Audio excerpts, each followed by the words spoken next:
Govorila je kroz linije života na dlanovima, kroz otiske jagodica i znojnim kapljicama. Govorila je kao planinar koji će pasti sa litice ako prekine nit.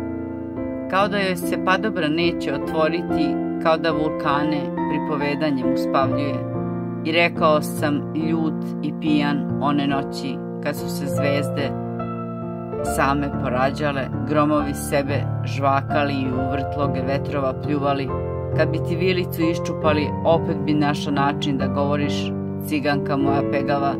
Kad je spavala, govorila je kosom, prčastim nosom i trepavicom. Kolenom je, druže, umela da izgovori bar par rečenica. Iz ramena i lakta umela je haiku da ištuca.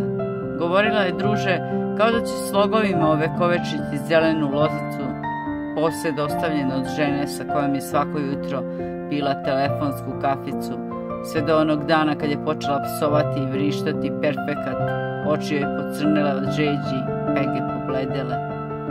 Kad bi odlazila, ciganka moja pegava ostavljala je par haljine cipele koje su pričale o mladosti, sredovečnosti i ponajviše o ljudima kojih je zauvek ostala žedna. Ciganka moja pegava, kad se vraćala, ličila na drvo iz predela tundri sa gravurom peska i prašine.